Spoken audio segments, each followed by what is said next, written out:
You're listening to a 58 Ember production. GIRLSCAMP,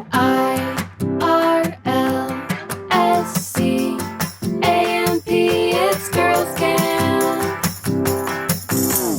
Hello, everyone, and welcome to the Girls Camp podcast. I'm your host, Haley Rawl, and if you are navigating a faith deconstruction too, or simply fascinated by faith deconstruction journeys, by Mormonism specifically and religion generally, then you are in the right place. Merry Christmas! It is Christmas Day when this episode is releasing. Kind of fun that a Girls Camp Wednesday happened to fall on Christmas. So if you are celebrating Christmas or however you are celebrating Christmas or Hanukkah or whatever it is that you may or may not be celebrating, I hope you're doing good today. I didn't end up doing a lot of Christmas/holiday content this year on Girls Camp. I don't think hardly any. I will link some episodes. Maybe you are navigating a difficult Christmas time, holiday season. I talked about it more in depth, if I'm remembering correctly, last December on Girls Camp. So I'll link an episode or two if you are interested in any of that. I don't know. The mood just didn't quite strike this year to talk about navigating the holiday season. So I hope you have navigated well. Today, we are actually doing a part 2 of your crazy wildcard Mormon/religious stories. I got so many good submissions for this prompt that I knew I needed to do a 2-parter so that we can keep reading through these. And nothing says Happy Christmas, Happy Holidays, quite like crazy wildcard Mormon/religious stories, right? No better way to get into the spirit of Christmas than listen to an ex-Mormon deconstructed Christian podcast and listen to a bunch of crazy stories, mostly about Mormonism. I am wearing my pajamas, which will probably be the most festive part of this episode. I decided to wear my Christmas pajamas because why not? Nice to be cozy and put me in a cozy, nice mood for podcasting. So if you happen to be watching, yes, I'm wearing my pajamas. I actually was wearing sweats most of the day. Have you seen those memes about when you change out of your day sweats into your night sweats? That is very much me during the winter. If I'm not having to do anything that day, I usually get dressed in some sort of sweats, comfortable outfit. And then after I put the girls down at night, I will change into literally a different pair of sweats, like more pajama-y sweats. And today I was wearing an outfit with sweats and now I'm in my pajamas.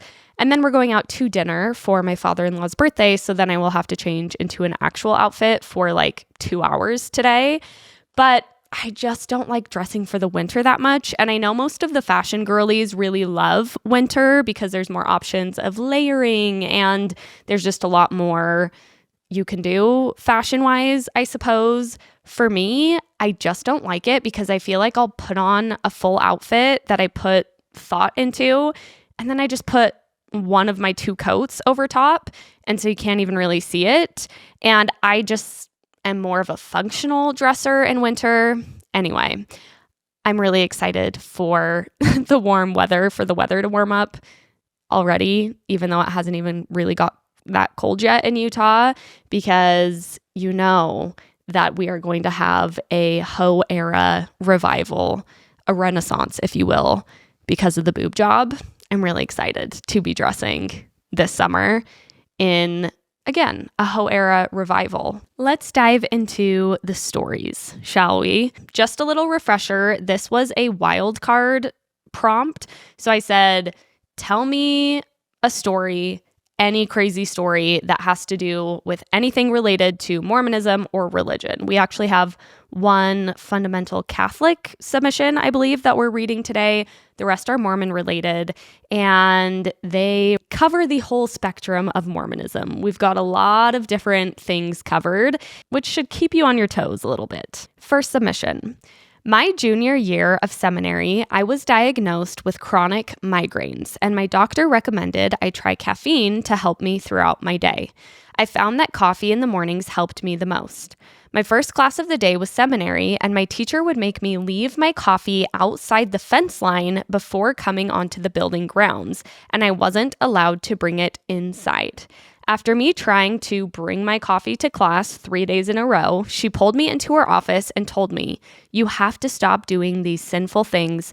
Everyone in the class sees this, and you set the worst example for your seminary class, and Heavenly Father wants you to think about your choices and repent." I explained it was a doctor's order, and then she told me, "He doesn't understand you won't go to heaven if you drink it, though." I then asked if my friends drink coffee, will they also not go to heaven? She called me ridiculous. A few months after that, I decided never to go back to church. Woof. The thing is with the coffee stuff, because we've talked about this a lot, of how now there are presumably active Mormons who say, I drink coffee every day and it's not a big deal. And no, coffee is not going to keep you out of heaven. And that's silly. And people are just taking it too literally. And, to each their own. You do you. But some people suffered significantly because of the coffee thing. And the coffee one is such a funny one to talk about because it doesn't feel like so much of a big deal either way necessarily, to drink coffee, to not drink coffee. But then you think about this young teenage girl suffering from chronic migraines, which already I am so sorry. I started getting migraines when I was an adult, like maybe 4 or 5 years ago. And when I had my first migraine, I am not kidding, there were a few people in my life who I knew had chronic migraines, and I texted them and said, I am so sorry. I had no idea this is what you were talking about. I thought a migraine was just a bad headache, and I was like, yeah, that sucks. Like, I'm sorry, that would suck to have a headache all the time. Migraines are so debilitating and so intense, and I would do absolutely anything I need to do to get rid of a migraine. My migraines are actually really interesting. A lot of people haven't heard of this, but I get something that's called migraines with aura. And the first time I had it, I thought I was fully having a stroke because I get numb and tingly, usually on the left side of my body, in my hand, a little bit in my arm. My lips go numb and my tongue kind of goes numb. And that's usually the signal that I have that I'm about to get a migraine. And then I'll start seeing lights in front of my eyes, like flashing lights kind of around the corners of my eyes. And then my head will start hurting and I'll get a super bad migraine. It's actually kind of nice because if I start getting the lights and the numbness, I know that I need to go take my migraine cocktail, which is like 4 ibuprofen, 2 Tylenol, and chugging like a full Coke, and it will usually at least mellow it out so my migraine won't last very long or won't get very bad. But if I don't catch it in time, it is so brutal, and I'm usually out of commission for an entire day. Like, I just have to lay in my bed and close my eyes. It's the worst thing ever. So if people in your life are suffering from migraines and you've never had one, they are worse than you think. I feel really fortunate because I get them pretty rarely. I would say, gosh, I got them more when I was pregnant, actually. I think because of the with aura thing, it's something hormonal. I'm actually not allowed to take a certain type of birth control randomly. Birth control with estrogen, I think I can't take because if you have migraines with aura, estrogen can put you at a high risk of blood clots. I don't know. Maybe this is not interesting to people, but I was super fascinated by this when I figured this all out when I started having these. But all of that to say, migraines are no joke. It is so inappropriate that that teacher would not allow this girl to drink coffee regardless of if she had migraines or not. That should be her personal decision. And to say that, well, even if your doctor said this is the thing that's going to help you the most, it's going to keep you out of heaven and your doctor doesn't realize that, is very, very unfair and full of guilt and shame. And good on this girl for seeing right through that bullshit and deciding not to go back to church, because you should be allowed to take care of your body the way that you and your doctor and just you see fit. And if that's a cup of coffee in the morning because it's going to help you not have migraines, or just because you want it, then you should be able to have it. Did I tie that back into what I was saying with the progressive Mormons who drink coffee? My point with all of that was saying it makes sense when you read a story like that, why that could be so triggering for people to see active Mormons being like, well, coffee's not really a big deal, because they've had experiences like this where they were chastised and berated for drinking coffee, sometimes in circumstances like this. And so I hold a lot of empathy, and I feel this way myself a lot of times, but I hold a lot of empathy for people who get triggered by the gray area nuanced Mormons, because whether or not you were gray area or nuanced, a lot of us suffered because when we tried to be, or whenever we went outside of the box, we got treated like this. And so to see people so openly living that way can feel tricky. Next submission. A random old lady in the ward during a Relief Society lesson said that, quote, global warming was okay because Jesus walked on water, so it doesn't matter if the oceans are rising. This feels like a lot of things, but first and foremost, a fundamental misunderstanding of climate change, because it's not just like the oceans are rising, so we could all just start walking on water. It seems like what this woman is thinking could happen. Like, oh, no worries. Like, if everything floods, we'll just walk on water. But how are we going to have food to eat? The oceans rising are just a piece of the puzzle of climate change, of how everything is affecting everything else. And ultimately, like, it's going to affect every part of our food supply chain, etc. So that feels reductive in and of itself. I haven't heard that one specifically, but I do think it's a fairly common sentiment in Mormonism, perhaps in other religions. I'm curious. But to have a sort of IDGAF, I don't give a fuck attitude around things like climate change and just taking care of the ecosystem of the planet, because people think, well, Jesus is just going to come anyway, so it doesn't really matter. There are people in my life that I hear say things like that, and it is such a frustrating thing, because not everybody believes Jesus is going to come, obviously. But even if Jesus were going to come, it just feels like it should be an important priority for everyone to be good stewards of the planet upon which we live. And I am not the best at this. I've actually been thinking, I'm so inspired by my friend Lucy. Shout out Lucy Hutchins. I was talking to her about this the other day because I'm kind of a fast fashion girly, and I go in and out of it. I'm trying to be much more intentional about purchasing clothing and trying to purchase items that I know will last longer, as opposed to just buying trendy things that aren't as good of quality but are cheaper. So it's not like I completely ignore that and I'm just like getting Shein hauls. I'm not doing that either, but I definitely could be better. And I was talking about this with my friend Lucy, and she has an exclusively thrifted closet, I'm pretty sure, or mostly. She has an almost entirely thrifted closet. And I was talking to her about, you know, if she needs like a dress for a certain event, or if she wants to get a new pair of pants or a skirt of a certain kind. And she's like, yeah, I just wait until I find it at the thrift store. And she's like, I'll pin an outfit on Pinterest and I really love the pants. And sometimes I have to wait years until I find that type of pant that fit me secondhand or at a thrift store. And that kind of just blew my mind, my instant gratification craving mind, because if I see something and I like it and I want something like it, I can just Google it and buy it.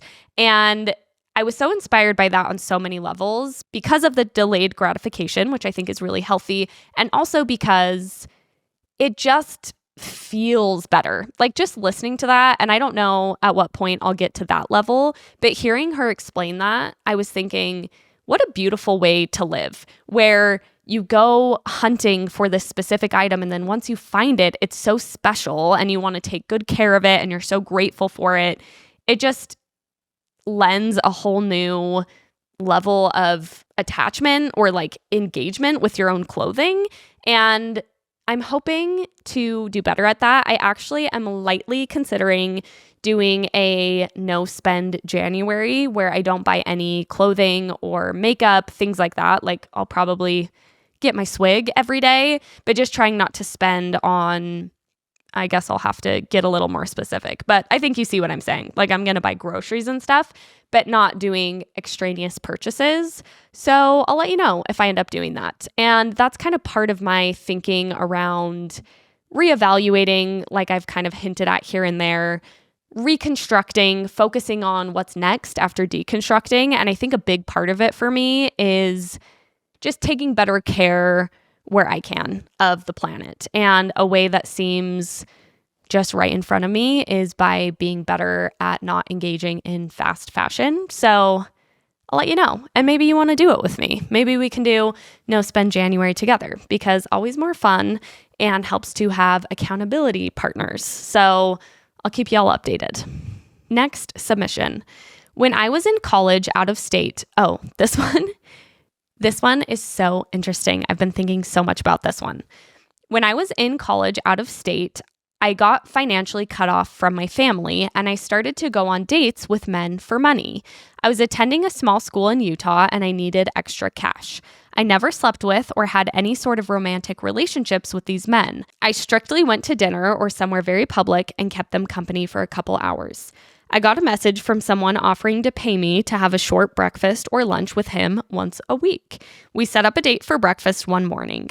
With barely any information at all about this guy, I go to the coffee shop and he was easy to spot. A regular-looking white male in his 60s maybe. I ordered a coffee and he ordered a hot chocolate. I know what you're all thinking. And you're going to be right. Which I thought was strange because it was summer. We sat down and talked for about 15 minutes and I told him a bit about me and my current situation.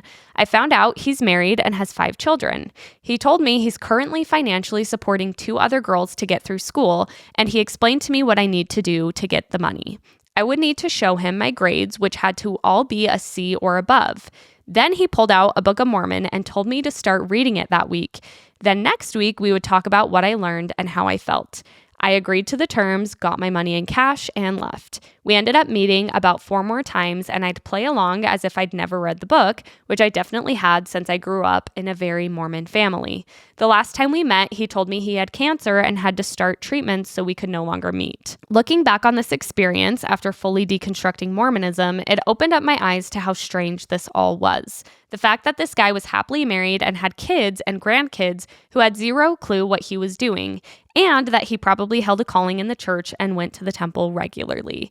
I guess he was just trying to be a missionary to broke college girls. I can't complain though, because I got good money and left the church anyway.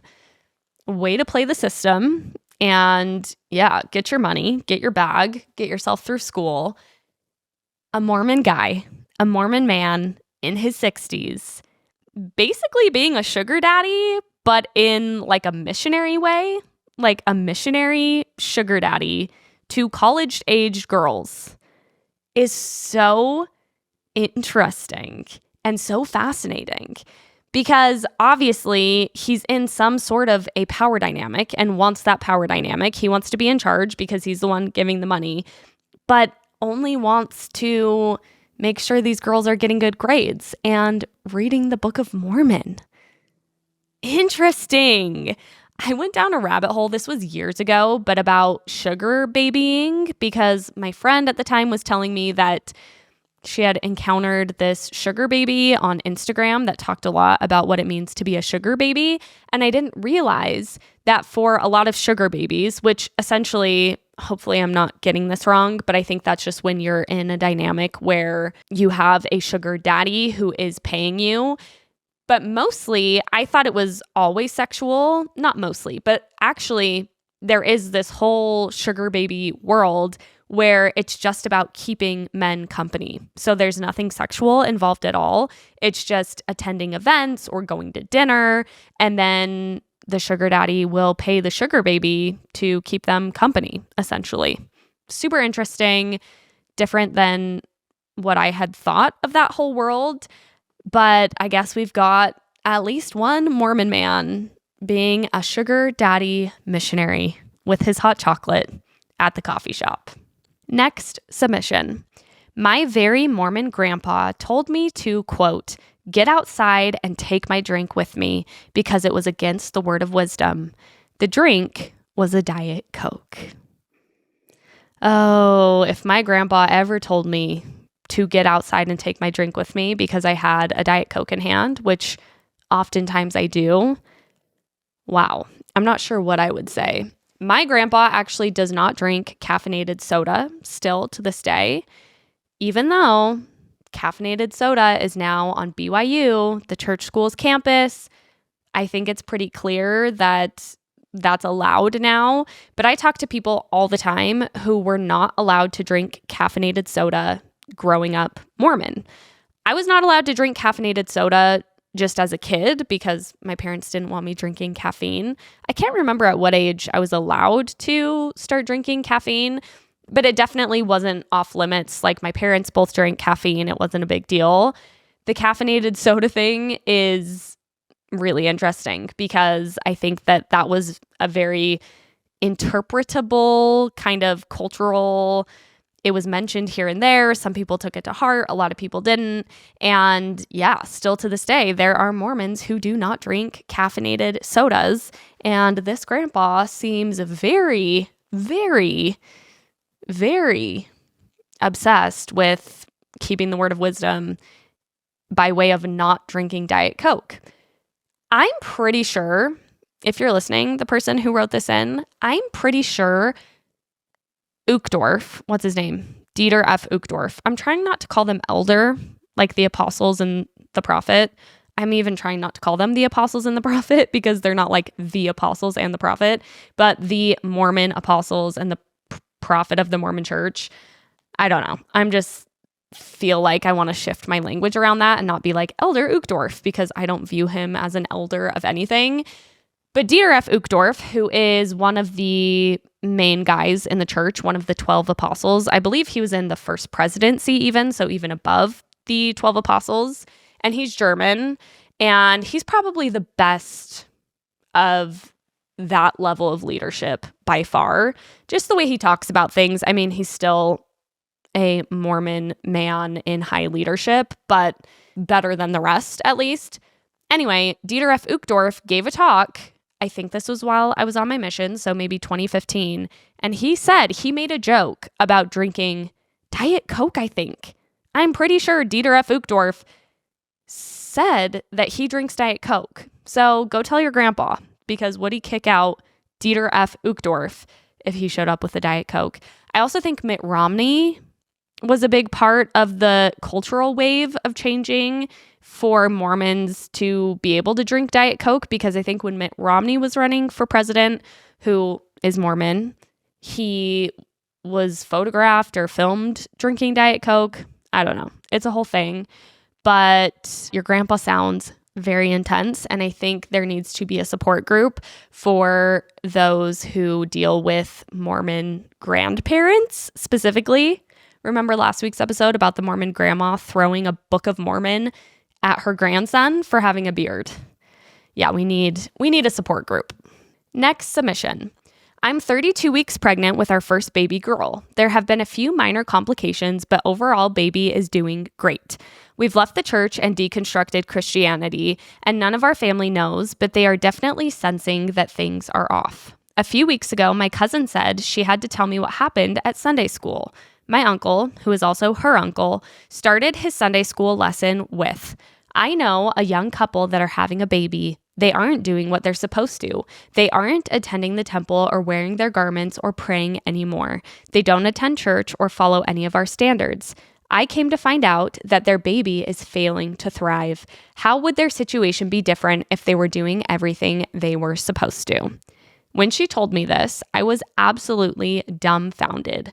1, not a single member of his family have reached out to us about the complications or the pregnancy in general. And 2, he just turned us into a fucking Sunday school lesson and is blaming my pregnancy complications on us not keeping our covenants. 3, who would want to believe in a God that punishes your baby if you aren't being 100% perfect?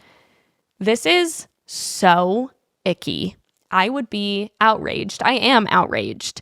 Being used as a Sunday school lesson is just very icky in and of itself. And you know that this uncle, it's like this uncle was almost, assuming the worst of this guy because he sounds like the worst. It sounds like he was almost pleased in a way to find out about pregnancy complications because it could affirm his narrative that, oh, if people leave the church, then bad things happen to people. And looky here, they are not going to church and now they're having pregnancy complications. Gross. Dude, do you hear yourself? As this person summed up so well, you believe in a God that if people are Mormon and they stop going to church, he's going to create pregnancy complications. Really an awful God to believe in. And then on top of that, just to have not even reached out about the pregnancy, to seemingly not give a shit about this person and their child because they no longer attend church. My blood doth boil when I hear stuff like this. And I'm so sorry. It just goes to show the way that religion can be really dehumanizing. When people are really deep in religion, it's like he's no longer even viewing these people as people. He's just viewing them as pieces of this puzzle that he can then reinforce his own narratives and his own beliefs. And they're terrible beliefs anyway. It's just all very, very bad. And I would hate that so much. I'm so happy to hear that your baby is doing well. I'm sorry about the pregnancy complications. That's just the worst thing ever. I've been thinking a lot about the mental aspect of pregnancy lately for various reasons and remembering how mentally difficult pregnancy was for me, not because of being sick or uncomfortable, although those things sucked. For me, especially coming off of infertility, it was mentally agonizing the amount of worry that I experienced on behalf of the babies in my body and the amount of responsibility I carried for getting the babies here safely and just feeling like very out of control and a lot of mistrust in my body. And I just say that because if anyone's going through pregnancy, I think a lot of times it's understood that pregnancy can be really difficult, but I think it's underestimated how mentally difficult it is. Again, not because of the discomforts, but because of the worry and the fear, and any amount of pregnancy complications just really magnify that. So if anyone's in that boat right now, you are not alone. It's one of the most difficult things that I have gone through in a lot of ways. So yeah, I don't know. Just felt prompted, not prompted, just thought to say that. So there it is. If any pregnant people are listening and struggling with that. Next submission. I was serving a mission and I had an encounter with the ward mission leader over an upcoming baptism. Okay, for those who don't know, a ward mission leader that's a calling that a Mormon member will be assigned in the ward. And they're just the person in the ward who's basically the liaison for the missionaries, because missionaries come and go. So they're only in a ward for 6 weeks to maybe a few months. And so they do a lot of interacting with the ward mission leader. You meet with them once a week. That's kind of what that looks like. Okay, I'm going to start at the beginning again. I was serving a mission and had an encounter with the ward mission leader over an upcoming baptism. I can't remember all of the details, but it had something to do with the program, nothing critical. Over the phone, he and I had a disagreement, and all of a sudden, he shouted, "In the name of the Melchizedek priesthood, I rebuke you." I was shocked, to say the least, and reported it to my mission president. I had an emergency transfer and was moved from the area the next day. Good on the mission president. I would not expect that reaction. I feel like most mission presidents would be like, sorry, I'll talk to him. But what a perfect anecdote for how problematic it is for men and only men in the Mormon system to have the priesthood, because this man, when having a trivial disagreement with a woman, I'm assuming, maybe not, but I'm assuming, because it has to be, because if it was not a woman, they would also have the Melchizedek priesthood, because you have to have that to go on a mission. The Melchizedek priesthood, by the way, is, I think, the highest level of priesthood one can have. Boys get the priesthood when they're 11. That's the Aaronic priesthood. And then I think when they're 18, they get the Melchizedek priesthood. And that's just a fancier, more powerful priesthood. And so when he said Melchizedek priesthood, that's what he was referring to. But yeah, you give a man the priesthood, and chances are he's going to tell a woman that he rebukes her because they had a disagreement. I've been reading not If You Give a Mouse a Cookie, but there's a new rendition of that book, If You Give a Cat a Cupcake, I think, and it's the twins' favorite book right now, and that's the format. If you give a cat a cupcake, chances are it's going to want some sprinkles. And yeah, I do think that if you give men the priesthood, chances are they're going to be dicks about it, or at least a lot of them will be. And this ward mission leader certainly was. I'm glad that you could get the hell out of there and that your mission president listened to you. Being rebuked is crazy shit. Next submission. My first companion on my mission went to BYU and attended a singles ward. She told me that prior to coming out on the mission, she had watched pornography and she viewed it as an addiction. She felt guilty and went to talk to her bishop about it. Instead of responding in an appropriate manner or offering her support, he just told her, quote, "Your future husband is a very lucky man, LMAO." Oh, brother. It's like there's so many ways that scenario can go when a woman has to go confess any sort of sexual, in heavy air quotes, sin to usually a middle-aged male called the bishop. And usually it is that woman is guilted and shamed for something that she shouldn't be guilted and shamed for. But this response, which is kind of on the opposite side of the spectrum, is just as bad, but in a very different way. Telling someone who's like coming to you to confess and saying, I feel like I have a problem with pornography, and being like, oh, you're a lucky husband to get someone with that kind of a sex drive. Ew. I think it might be worse than the guilt or shame. I didn't know if it could get worse, but that might be worse. This reminded me actually of the opening scene of Heretic, because the sister missionaries are sitting on a bench and they're talking about pornography, and one of the sisters, Sister Paxton, is telling Sister Barnes she saw pornography and it somehow confirmed to her that the church was true. And when I was talking about this, first when I watched it and then as I was talking about it, I remember saying, I don't think sister missionaries would ever be discussing pornography. I never would have as a sister missionary. I think I was just too naive, honestly. But here's an anecdote of two sisters swapping stories about pornography. So I guess I was wrong, and that must happen. Okay, next we have a fundamental Catholic story, just to mix things up amongst all the Mormon craziness. So this is from someone who grew up fundamental Catholic. At a talk on why we should be pro-life in my fundamental Catholicism youth group, they handed out a bunch of teeny tiny plastic baby dolls and told us that was the size that the baby is murdered at when someone chooses to get an abortion. And we should keep the doll as a reminder of all the unborn and give away the other dolls to spread awareness. I was 15. Like, who thought this was a good idea? I'm still traumatized from those youth group talks on, quote, hot button issues, as they loved to call it. Yeah, whoa. I will say about Mormonism, it pretty rarely got political, at least not overtly political. I mean, I say that and like it's all political. I think religion and politics are so closely tied in so many ways.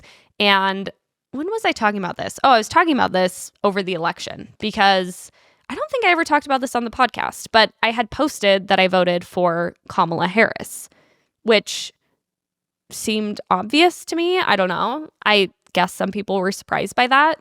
And people were saying, I just had a handful of people say, I follow you for ex-Mormon content, so shut the fuck up. I'm actually not joking. Someone said that. And I was thinking about it and I did this little spiel on my stories, but in case you missed it, I just said, how can you divorce the two from each other?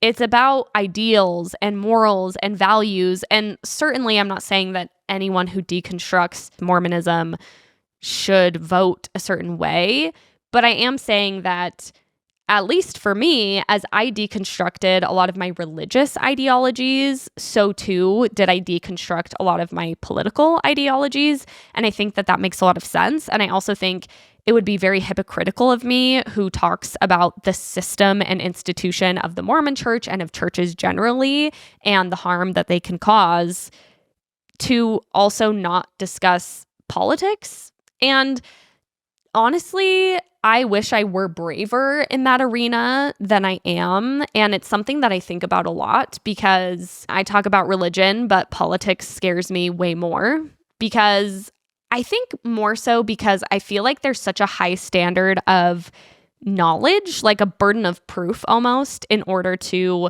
discuss politics, which is silly because even when I did my little spiel about politics, I think I said something like, I'm not the most informed person. And people in my DMs were like, you said yourself you're not informed, blah, blah, blah, blah, blah. And I'm like, no, I'm not the most informed person, but I'm also not stupid. Like, I'm very confident in who I voted for and the things that I do know. But anyway, discussing politics is just a whole other thing. And I have so much respect for people who are really active in that area, because I know just by talking about it here and there, how much hate and vitriol gets spewed at people who discuss things like that. Why was I thinking, why did I get on this tangent? Oh yeah, because of the little babies and abortion. That's just an example of a giant, nuanced, complicated issue getting distilled down into fear-mongering of 15-year-olds via little tiny baby dolls. That's not cool and not appropriate, as this person said. Next submission.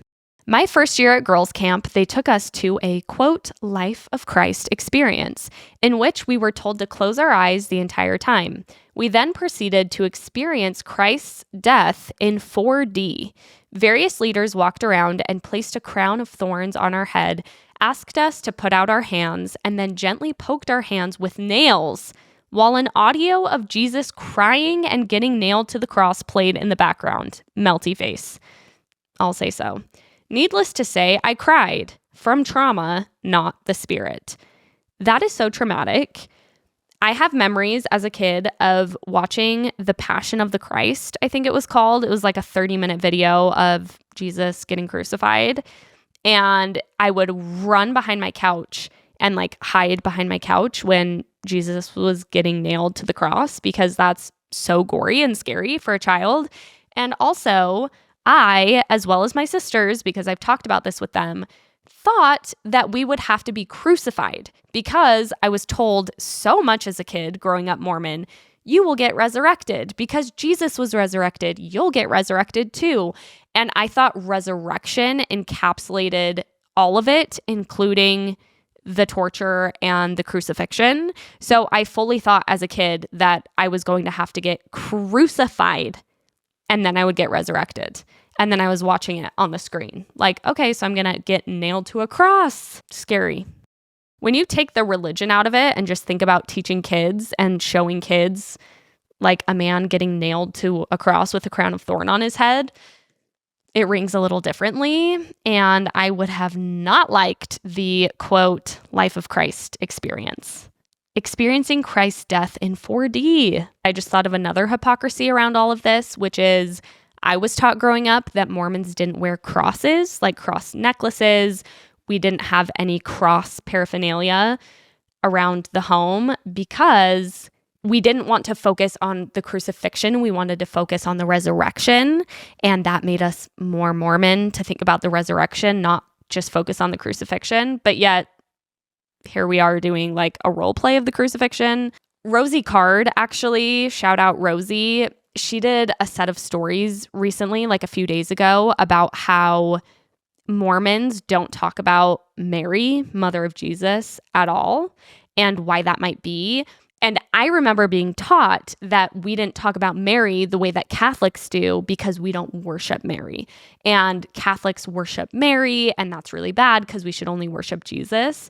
And yet we have literal songs called Praise to the Man about Joseph Smith, the founding prophet of Mormonism. And yet we're not allowed to really even talk about Mary, mother of Jesus, because then we would be worshiping her. Seems less like an issue of worshiping someone other than Jesus and a lot more like an issue of not wanting anyone to worship women. And also just this weird thing about like really trying not to be Catholic because Catholics were so wrong that we didn't want to talk about Mary or wear crosses. Anyway, that was really interesting to think about because I had never connected those dots, that we were allowed to essentially worship Joseph Smith, but not the mother of Jesus. Mormons just hate worshiping a woman, hate revering a woman in pretty much any capacity. Next one. This one's short and sweet. My freshman roommate lost his virginity on the sacrament table. Wow. I don't know how much commentary I have to add to that. On the sacrament table. Good for him. Next one. I was in the Stake Young Women's presidency. We had a priest/Laurel, so the 16 to 18-year-old boys and girls, speed dating activity for the stake. There were many more girls than boys. After the kids asked each other questions, we had a lunch. There were round tables set up all over the gym, and they put one boy at each table with 6 to 7 girls. An older woman walked into the gym, saw the setup, and stated, "I imagine this is how the celestial kingdom will be." That was the beginning of the end for me. Whoa. So, why they're saying that is because polygamy, though no longer allowed here on earth, is still very much an eternal Mormon principle because men can be sealed to multiple women here on earth, like if their wife dies or if they get divorced. I don't know for sure about divorce. Pause, let me look it up. Wow, this is hitting me in a different way. Even with divorce, if a Mormon man gets divorced, he can remain sealed to his first wife and also marry and be sealed to a second wife. And in Mormonism, sealings are an eternal thing, so it holds up in heaven. So a man could get married and sealed, get divorced, get married and sealed, get divorced. He could do that 2 times, 3 times, whatever. And within the Mormon framework, whoever he was sealed to would still be his wife in heaven. For women, however, in order to get sealed again, if they got divorced, they have to break the sealing. They are not allowed to be sealed to more than one man at a time. Only men can be sealed to more than one woman at a time.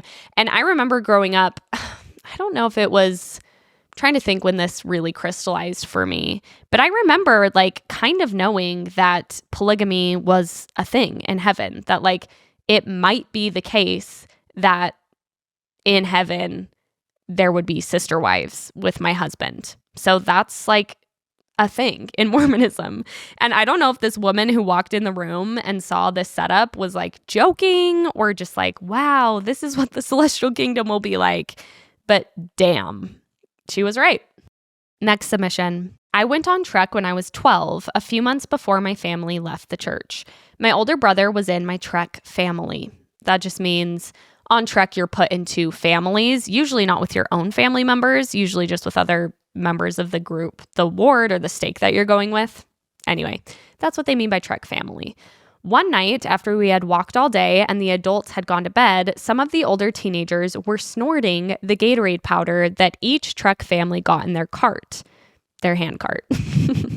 My brother was about to do it, and this freaked 12-year-old me out so bad I started crying and begging him not to do it. It was like those fight scenes in movies when the pick-me girl steps in and is like, "Don't do it, Jake. I know you. You're better than this." My brother just rolled his eyes and told me to go away, but I was genuinely so scared for him because I thought he was going down a dark path by snorting Gatorade powder at Trek. He what? Honestly, maybe he was going down a dark path by snorting Gatorade powder at Trek. Also, like, that sounds so scary and dangerous to snort Gatorade powder. It's reminding me of when at the beginning of COVID, I think, there was like a TikTok trend to eat those laundry detergent pods, and like teenagers were eating them and like getting really sick, and maybe some people died. Teenagers be doing some weird shit, but Mormon teenagers will be snorting Gatorade powder at Trek after the parents, the ma's and pa's, because that's what you call them on Trek, have gone to sleep. When I was in high school, my Mormon dad told me he'd rather I die physically than spiritually. So telling him I left the church a few years ago was probably worse news for him than hearing that I was dead. I can laugh about it now, but it made leaving the church feel extra heavy. I'll say so. Telling a teenager that you would rather they actually literally die than leave the church is crazy, crazy, crazy work. This brought to mind my husband when he was working a corporate job a few years ago. And he was talking to this man who was a coworker of his, like an older guy who randomly actually had worked for the church before working with my husband at this other business, I think in like the communications department or something. And this man's son was gay. And Bentley, being how he is, was just talking to him about this. And Bentley was out of the church and he was like, yeah, like if you had to choose between like your son or the church, like, what would you choose? And this guy was just like, the church. And he just said that, like, to his ex-Mormon coworker. Like, he wasn't even embarrassed to say that. And that's obviously different than this. I mean, not much. It's not much better. But I just feel like that in and of itself, like that story about this dad telling his child, I'd rather you die than leave the church, it kind of says it all right there. I mean, if the church, which it is, because this is not a one-off case, and even if parents aren't saying this, a lot of parents feel this, at least to some level, if this is what it's fostering in family relationships, like that's enough evidence for me right there that this is doing more harm than good. That's more than enough evidence right there. That if a parent thinks that they would rather just lose their child altogether than have them leave the church, like that's crazy. That is getting in the way of family relationships. That is getting in the way of parent-child bonds. Like one of the most beautiful, powerful things that a person can experience on this planet in their lifetime. And the church is getting in the way of that by saying like, it would be better you lose your child than to have them leave the church and make their own decisions about their faith and their beliefs. So awful, so not okay. And like I said, I'm sure this is not a one-off experience. So for anyone who has dealt with that, being cut off from family, disowned from family due to the church, fuck the church for that. It is not okay. We were talking about Mormon grandparents, and someone wrote in a few instances they've experienced with their very Mormon grandpa. They say, "Oh Lord, so many. My very Mormon grandpa, who is very high up in the church and is building temples, clown face, has done the following. Completely cut me off and disowned me for leaving the church and turned my family against me. Would always ask me about whether I was wearing garments, and when I refused to answer, he would call my mother to grill her about my underwear choices. told me that I would not be able to go off to grad school because I was single and not married, so I had no man to protect me, and he was therefore worried about my spirituality. What the actual fuck? Told me that studying philosophy at BYU, mind you, the philosophy professors are all very conservative there, of course, it's BYU, was what brainwashed me. Told me I only wanted to go to an Ivy League grad school that I got into because I was prideful and wanted to feel like I am better than everyone else. When he found out I left the church, he bragged that my abusive father got his anger issues from him. Googled me thoroughly, found out I was an ordained minister, and then yelled at me about how women should not have the priesthood, forced a priesthood blessing on me when I told him I had previous struggles with my testimony, among many other things. Exclamation point times 5. Yeah, we'll be starting that support group for people who have suffered at the hands of very Mormon grandparents. They are absolutely unhinged. The amount of entitlement is bonkers, crazy, cuckoo bananas. This man should have no say, in my opinion, in how you live your life at all. Should show up to support you. And if he's not, then bye-bye Gramps is what I would say. Not that it's that easy. I know that it's all very complicated, but wow, that man needs a reality check, and I'm so sorry that you've experienced that. Let's end on this one. When I was 9 years old, for a church activity, I was forced to plan my wedding, the clothes, the dress, the colors, the theme, and what temple I would be married in with scrap paper for an activity. I asked my teachers why I needed to know this and that I didn't even have a boy I had a crush on. I'm a lesbian now, LOL. My activity days teacher, activity days is just what young Mormon girls do before 12, said, quote, because God will speak to us exactly how we should be married, and we need to make our plans now. Marriage is a lot closer than you think. I was 9. Please, for the love of God, tell me why the fuck we are trying to have 9-year-olds plan their wedding. Now that I'm 20 and I'm out as a lesbian, I can see how damaging to little me that day really was. Not just to queer people, but sometimes life doesn't go as planned, and some people end up not even getting married. It's damaging to everyone. The church is absolutely ridiculous. Amen. The church is absolutely ridiculous.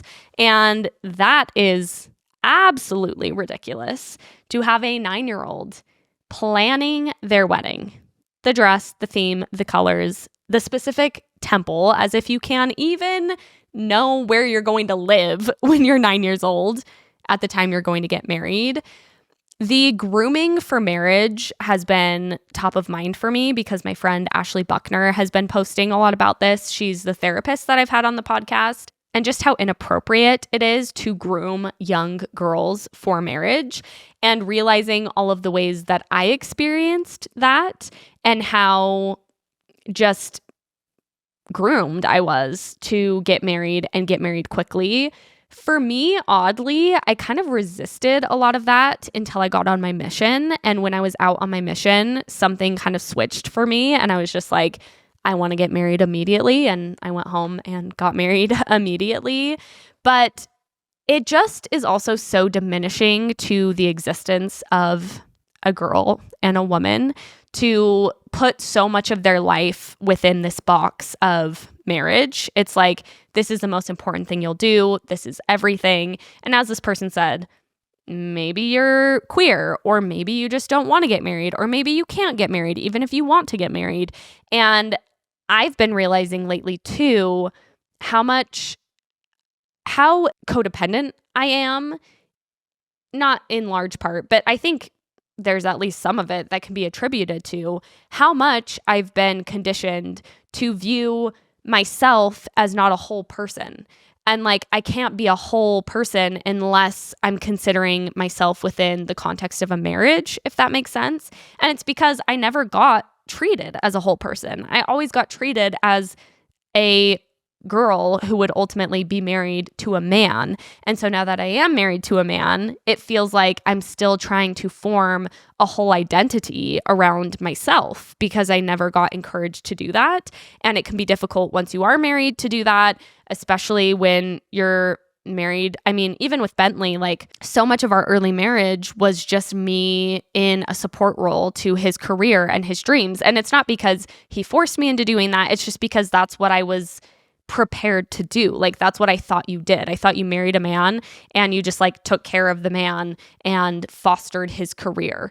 I worked too. Like, I was also working. I've worked our whole marriage, but it was always just kind of like, yeah, I'll work until I have kids. And then once I have kids, I'll stop working. Like, I just didn't view myself as a whole person in so many ways. And it makes so much sense why that would be the case if you grow up as a Mormon. And for that, I say, as this person so beautifully put it, the church is absolutely ridiculous. Thank you so much for not only tuning in today, but just tuning into the podcast in general. Okay, now I'm doing like an end of year thank you, and I need to check if there's another Wednesday in December where I can do, no, next time I talk to you, it'll be a year. I'll talk to you in a year. Remember when we used to do that as elementary school students? See you in a year when you left for Christmas break.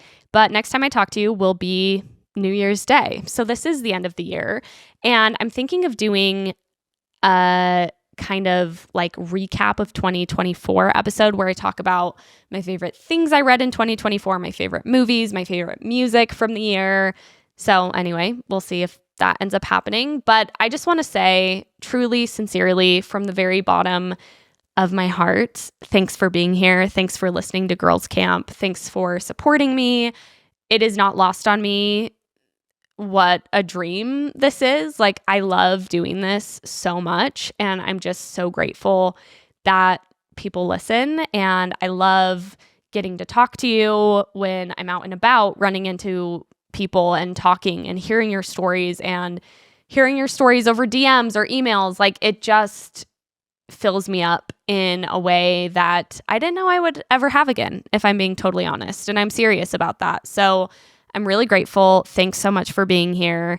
And I hope you stick around for Girls Camp 2025. I've hinted at this, but there are changes coming that I'm really excited about. And I hope you stick around to see a little bit of an evolution for Girls Camp. In the meantime, as always, if you want to follow along on Instagram, Girls Camp Podcast, YouTube, Girls Camp Podcast, TikTok, Haley Rawl, and if you want to join the Patreon, where we are always chatting, where there are 2 bonus episodes a month, where there are sometimes in-person meetups, you can go to girlscamp.com/Patreon. Thanks again. Merry Christmas. Happy New Year. And I'll talk to you next Wednesday. Bye.